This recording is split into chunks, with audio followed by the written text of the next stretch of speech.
Hi friends, Telangana రాష్ట్ర ప్రజలందరికీ అదృష్ట శుభవార్త. ఇందిరమ్మ ఇల్లు అయితే L1, L2, L3 లిస్టులో అయితే విడుదల చేస్తున్నారని మంజూరు చేస్తున్నారు. అలాగే డబుల్ బెడ్‌రూమ్స్ కూడా వేస్తున్నారు.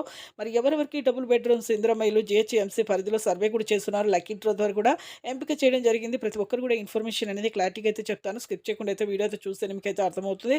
ఎలాంటి అర్హతలు ఉంటేనే మీకు ఈ డబుల్ బెడ్‌రూమ్స్ వస్తాయి తెలుసుకుందామండి. లేట్ చేయకుండా అయితే వీడియోలోకి అయితే వెళ్ళిపోదాం. ఒక లైక్ మాత్రం మర్చిపోవద్దు. L1 లిస్టులో స్థలం ఉండి ఇల్లు లేని వారికి రూ. 5,00,000 4 విడతలుగా అయితే రావడం జరుగుతుంది.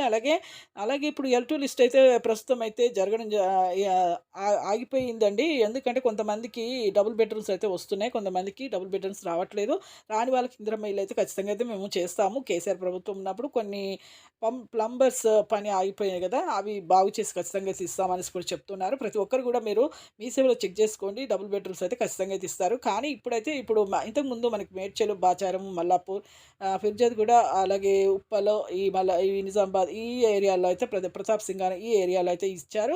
కానీ కొంతమందికి ఆపేయడం జరిగింది. ఎందుకంటే కొంచెం పని అనేది ఉంది కాబట్టి తర్వాత అయితే అందరికైతే మేము డబుల్ బెడ్‌రూమ్స్ అయితే ఇస్తాము. దానికి బదులుగా ఇందిరమ్మ ఇల్లు కూడా మేము ఇస్తాము. ఇప్పుడైతే L2 లిస్ట్ వారికైతే ఎలాంటి డబుల్ బెడ్‌రూమ్స్ అయితే ఇప్పుడు మంజూరు చేయట్లేదండి. ఇప్పుడు ఎల్ ఇప్పుడైతే L1 లిస్ట్ వారికే జరుగుతుందండి. Thanks for watching.